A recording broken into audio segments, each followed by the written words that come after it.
Buen día. Hoy hablaremos de los procesos de clasificación de imágenes raster. Hasta ahora, vimos que la interpretación visual de imágenes es efectiva para la evaluación de aspectos cualitativos de diferentes coberturas. Sin embargo, para analizar características espectrales píxel a píxel, se requieren de técnicas más complejas. Una de ellas son las clasificaciones. Esencialmente, una clasificación consiste en obtener mapas temáticos a partir de imágenes raster. Este proceso implica transformar cada valor de píxel, que puede ser reflectancia u otra variable cuantitativa, a un valor denominado clase espectral o simplemente clase. Luego, a cada clase espectral se le asigna una clase de información o categoría. Por lo tanto, una clase espectral agrupa píxeles que tienen características similares y que representan un tipo de cobertura del suelo. En tanto que una categoría o clase de información es un tipo de cobertura del suelo. Una categoría puede ser una o varias clases espectrales agrupadas por el usuario.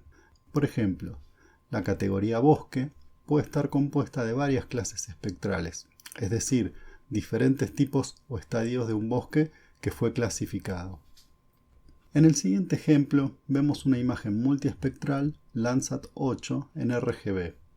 Aplicando un algoritmo de clasificación, obtenemos una imagen con 4 clases espectrales. Cada color que observamos es una clase correspondiente que fue categorizada a cultivos, bosque, cuerpo de agua y suelo urbano. Entonces, ¿cómo transformamos valores de brillo en clases espectrales? Para entender esta pregunta necesitamos introducir el concepto de espacio espectral. El espacio espectral es un espacio vectorial con tantas dimensiones como bandas espectrales o variables cuantitativas tiene una imagen. En este espacio, cada píxel es un punto con las coordenadas dadas por el valor de brillo o reflectancia o la variable correspondiente en cada componente. En el siguiente gráfico observamos el espacio espectral con los valores de brillo correspondientes a una imagen con dos bandas espectrales, rojo e infrarrojo cercano. En el eje X1 la banda del rojo y en el eje X2 la banda del infrarrojo cercano. Cada punto en el gráfico representa los valores que toma cada píxel en ambas bandas. Los píxeles correspondientes a vegetación presentan valores mayores de reflectancia en el infrarrojo y valores bajos en el rojo. En cambio, los píxeles correspondientes a agua se observan distribuidos cerca del origen del gráfico con valores bajos para ambas bandas. Los píxeles con valores más altos en ambas bandas corresponden a suelos sin cobertura. Veamos ahora un ejemplo real de un espacio espectral. En el eje X se observa la banda 4 correspondiente al rojo para el satélite Landsat 8, en tanto que en el eje Y se muestra la banda 5 correspondiente al infrarrojo cercano. En el visualizador o scatterplot se muestra la distribución de todos los píxeles con sus respectivos valores de reflectancia. Cada punto representa las reflectancias en el rojo y en el infrarrojo cercano. Si identificamos este píxel en el espacio vectorial, presenta un valor aproximado de 0,5 para el infrarrojo cercano y 0,2 para el rojo. El espacio espectral nos puede ayudar a entender una clasificación. Sabemos que la vegetación tiene alta reflectancia en el infrarrojo cercano y baja reflectancia en el rojo. Por lo tanto, la zona del espacio espectral con valores altos de infrarrojo cercano y valores bajos de rojo corresponden a vegetación fotosintéticamente activa y de alta cobertura, mientras que los valores bajos en infrarrojo cercano y rojo corresponden a cuerpos de agua. Finalmente, los valores altos en infrarrojo cercano y rojo se encuentran asociados a suelos con escasa cobertura vegetal y bajo contenido de agua. El resto de los píxeles en el espacio espectral corresponde a un gradiente de coberturas. Si trazamos una línea desde la zona de vegetación hacia el origen del gráfico, se observa un gradiente de cobertura y salud de la vegetación. A valores más bajos de IR, menor cobertura y mayor senescencia. Ahora, si trazamos una línea que aumenta linealmente en ambos sentidos, nos encontramos con lo que se denomina línea de suelos. A medida que aumentan los valores de infrarrojo cercano y rojo, disminuye la cobertura vegetal al mismo tiempo que disminuye el contenido de agua. Cuando se realiza una clasificación, en definitiva, se segmenta el espacio espectral en clases espectrales. Por ejemplo, si quisiéramos clasificar la imagen en 3 clases espectrales relacionadas con las categorías, tendríamos suelo sin cobertura, vegetación y agua. Más adelante veremos entonces cómo segmentar el espacio espectral con diferentes métodos y algoritmos. Resumiendo entonces, en un esquema de clasificación agrupamos mediante un algoritmo valores de brillo que pueden ser reflectancias u otra variable cuantitativa a clases espectrales. Las clases espectrales son asignadas a clases de información o categorías. Veamos ahora los métodos de clasificación más extendidos. Existen 2 grandes enfoques, aunque no son los únicos. Uno se conoce como clasificación supervisada y el otro como clasificación no supervisada. Estos se pueden utilizar de manera individual o mixta. La elección del método depende de la naturaleza del conjunto de datos y del objetivo de la clasificación. La clasificación no supervisada es un procedimiento por el cual los píxeles de una imagen se asignan a clases espectrales sin que el usuario tenga conocimiento previo de la existencia o características de cada clase espectral. Se utilizan en general métodos de agrupamiento o clustering en inglés. El usuario entonces determina la cantidad de clases y el algoritmo genera la ubicación en el espacio espectral. Luego se agrupan los píxeles por sus respectivos valores de brillo. Veamos el ejemplo de un algoritmo de clustering utilizado comúnmente, el algoritmo K-means. Dada la complejidad matemática del análisis multidimensional, vamos a dar un ejemplo gráfico en 2 dimensiones. Supongamos entonces que contamos con la representación de un espacio bidimensional, es decir, 2 bandas y sus respectivas reflectancias. En el eje X observamos la reflectancia en el rojo, mientras que en el eje Y la reflectancia en el infrarrojo cercano. Los puntos del gráfico representan los valores de reflectancia que toman los píxeles de las bandas. El primer paso es seleccionar el número de clases espectrales o clusters. Esto requeriría cierto conocimiento a priori del número mínimo de clases necesarias para abarcar la variabilidad de la escena a clasificar. En este caso simple, viendo la distribución de valores en el espacio bidimensional, suponemos 3 clases espectrales, correspondientes a suelo, agua y vegetación. Una vez definido el número de clusters, 3 en este caso, el algoritmo determina de manera aleatoria o mediante algún parámetro estadístico los centroides de los 3 clusters o clases espectrales. Luego compara cada valor de brillo en el espacio espectral contra los valores de los centroides y asigna cada píxel a la clase que tiene el valor de centroide más cercano. Se dice que K-means es un algoritmo iterativo, es decir, que va a ir repitiendo la operación con los parámetros que va calculando en el paso anterior. Ahora, calcula nuevamente el valor de los centroides promediando todos los píxeles recientemente asignados. Observarán que al promediar, el valor de los centroides se modifica, por lo que se observa un corrimiento en el espacio espectral. En la siguiente iteración, se asignan nuevamente los píxeles a los nuevos centroides que fueron calculados en la iteración previa. El proceso se repite en cada iteración, hasta que los centroides alcanzan un valor en el cual no varían sustancialmente entre iteraciones. En este punto se dice que el algoritmo llegó a la convergencia con un determinado umbral. El umbral de convergencia se define como el porcentaje de píxeles que se mantienen en cada clase espectral de una iteración a otra. En K-means, la cantidad de iteraciones y el umbral de convergencia lo define el usuario. Una vez que el algoritmo alcanza el valor de convergencia, el proceso finaliza. Los valores de umbral pueden ser del 90, 95 o incluso 100%, y dependerá, nuevamente, de la distribución de datos en el espacio espectral. Otro parámetro a tener en cuenta es la cantidad de iteraciones. En general, se coloca un valor lo suficientemente abarcativo, es decir, un valor alto, para que se llegue a la convergencia deseada. En caso de no alcanzar la convergencia, se vuelve a correr el proceso colocando un número mayor de iteraciones.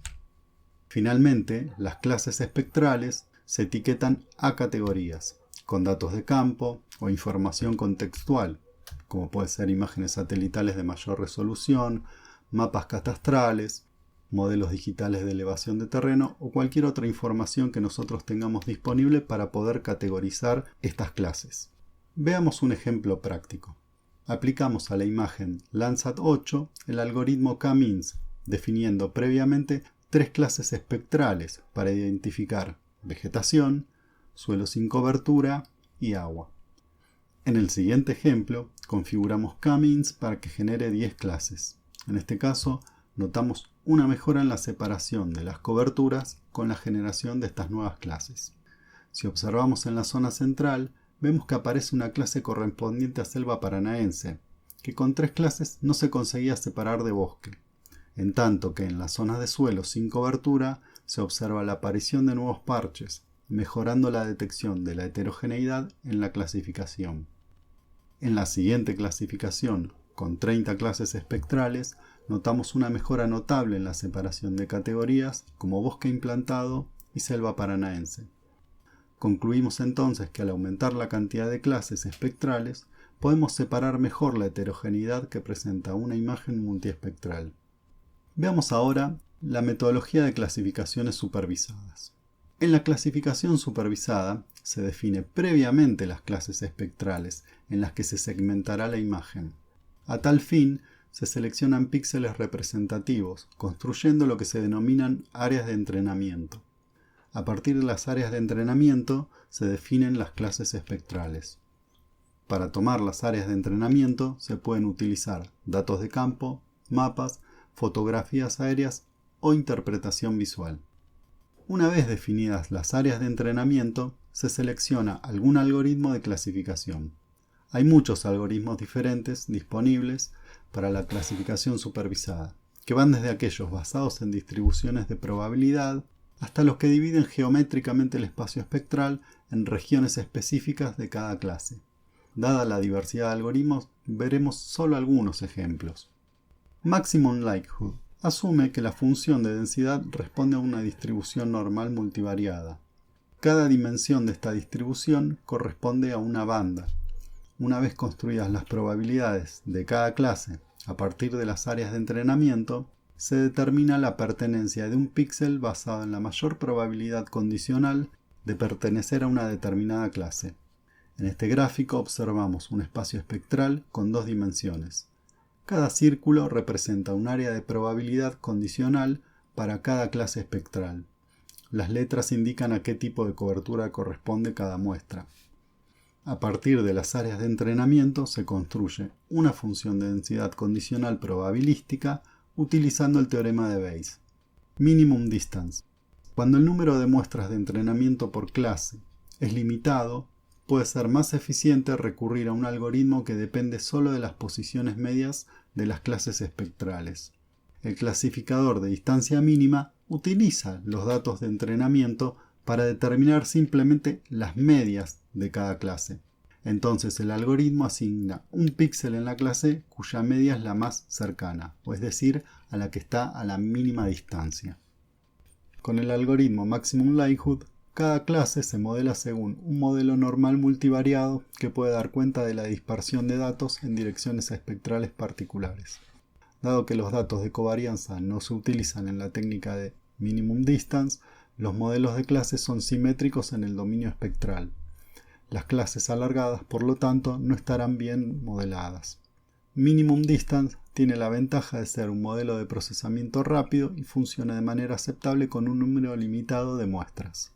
El Spectral Angle Mapper segmenta el espacio espectral sobre la base de los ángulos de los vectores medidos desde cero. El límite de decisión entonces se basa en la mejor separación angular entre los píxeles de entrenamiento. Random Forest es un conjunto de modelos de Machine Learning o aprendizaje de máquina. Cada modelo o árbol realiza una predicción diferente, es decir, clasifica los píxeles con diferentes resultados. Las predicciones de los distintos árboles se combinan para obtener una única predicción, lo que se denomina bosque. En este ejemplo observamos 2 árboles de decisión diferentes en los cuales se van asignando los píxeles según la predicción en cada nodo. Entonces, cada modelo se entrena con subconjuntos del área de entrenamiento, no utiliza el total de los píxeles del área de entrenamiento. Estos subconjuntos se forman eligiendo muestras aleatorias con repetición. Las técnicas mencionadas son algunas de las más robustas dentro de la gran variedad disponible. Queda mencionar otros métodos como KNN, Neural Network, Deep Learning o clasificadores contextuales. También podemos mencionar métodos híbridos, es decir, los que combinan varios métodos en conjunto. Hasta ahora hemos hablado de generar mapas. Sin embargo, para que nuestras decisiones basadas en la información del mapa tengan cierto nivel de fiabilidad, se debe conocer entonces la exactitud de los mismos. Existen varias razones para evaluar la exactitud de una clasificación. La más simple es saber cuánto de lo que observamos en el mapa corresponde a lo observado en el terreno. Necesitamos, además, identificar y corregir fuentes de errores. En tercer lugar, los analistas a menudo necesitan comparar varias técnicas, algoritmos y metodologías para saber cuál es la más óptima para un determinado objetivo. En primer lugar, se seleccionan de manera aleatoria una muestra de píxeles del mapa temático para comparar con su etiqueta, es decir, a qué clase o categoría pertenece. Eso presenta desafíos prácticos, dado que muchas veces la logística de muestreo en el terreno no permite cumplir precisamente con un muestreo aleatorio. Una vez definido el esquema de muestreo, se procede a colectar los puntos de control. En el caso de puntos de control en el terreno, esto implica salir a campo, tomar puntos con el GPS según el esquema propuesto y relevar en cada punto datos como categoría de uso y cobertura, descripción de suelos y tomar fotografías. Si los puntos de control son imágenes de mejor resolución, en ese caso el muestreo implica fotointerpretar las variables antes mencionadas. La ventaja de este procedimiento es que no requiere trabajo a campo, aunque presenta la desventaja de que la información que se obtiene es bastante limitada. Una vez finalizado el muestreo, se procede a analizar los resultados. Independientemente del método de muestreo, una forma de presentar los datos de manera sencilla es utilizando la matriz de error o matriz de confusión. Una matriz de error compara la información de los sitios de referencia con las categorías en el mapa para una serie de puntos de control. Los datos de las columnas representan los datos observados en el terreno y los píxeles a los cuales fueron asignados. Por ejemplo, los puntos de referencia de la categoría A cuenta con 50 muestras, de las cuales 35 coinciden con la categoría A en la clasificación, en tanto que 5 muestras observadas en el terreno como A fueron clasificadas a la categoría C y 10 a la categoría B. De este modo se puede obtener a partir de la diagonal, es decir, dónde coincide lo observado en el terreno con los píxeles clasificados correctamente, lo que se denomina error global de la clasificación. Este error se obtiene al sumar la diagonal y dividirla por el total de los datos observados. Hagamos la cuenta. En este caso, sumamos 35 más 37 más 41 de la diagonal y nos da un valor de 113. Entonces dividimos 113 sobre 136, que es el total de observaciones, lo que nos da una exactitud global de la clasificación del 83%. De la matriz de error se pueden estimar otros parámetros como el error del productor y del usuario para cada clase. Por otro lado, con los datos de validación se pueden calcular otras métricas de exactitud, como ser el índice kappa, el kappa condicional o los intervalos de confianza de la exactitud. Bien, veamos ahora cómo es el flujo de trabajo para realizar una clasificación en la práctica. En primer lugar, debemos definir claramente el objetivo. Esto es fundamental ya que define la escala de trabajo y esto está relacionado directamente con la resolución espacial a utilizar o el tiempo de revisita necesario para identificar el fenómeno en estudio. Una vez definido el objetivo en función de la experiencia, complejidad y logística de campo, definimos el método a utilizar. Es decir, si trabajaremos con un método supervisado o no supervisado. Esto implica algunas veces realizar una revisión bibliográfica para analizar cuál es el método que mejores resultados da en casos similares al nuestro. En el caso de decantarnos por un método no supervisado, debemos asegurarnos una cantidad de puntos de control para poder asignar las clases espectrales obtenidas a alguna categoría. Recordemos que podemos usar puntos de control en el terreno o imágenes de mayor resolución dependiendo del objetivo. Asimismo, hay que reservar un set de puntos de control para luego validar la clasificación con la matriz de error correspondiente. En el caso de utilizar una clasificación supervisada, se procede a tomar las firmas espectrales obteniendo información tanto de puntos de control del terreno como de interpretación visual y/o imágenes de mayor resolución espacial. Del mismo modo que una clasificación no supervisada, se requiere obtener puntos de control para la validación de los resultados. Una vez seleccionado el método, se define cuál o cuáles algoritmos vamos a utilizar dependiendo del enfoque seleccionado. En la práctica es común probar con varios métodos y luego seleccionar aquel que nos brinde una mayor exactitud en la clasificación. Por ejemplo, una vez tomadas suficientes áreas de entrenamiento para una clasificación supervisada, podemos probar alternativamente correr los algoritmos como Maximum Likelihood, Random Forest o Minimum Distance y quedarnos con el que mejor exactitud nos brinde o el que mejor nos separe una determinada cobertura de interés. Finalizada la clasificación con el método y algoritmo seleccionado, procedemos a validar los resultados utilizando la matriz de confusión o el estadístico kappa o ambos. De este modo podemos identificar fuentes de error en cada categoría y reclasificar para mejorar el resultado obtenido. Desde ya, muchas gracias por su atención. Esperamos que el video haya generado bastantes inquietudes y los esperamos en los próximos videos teóricos.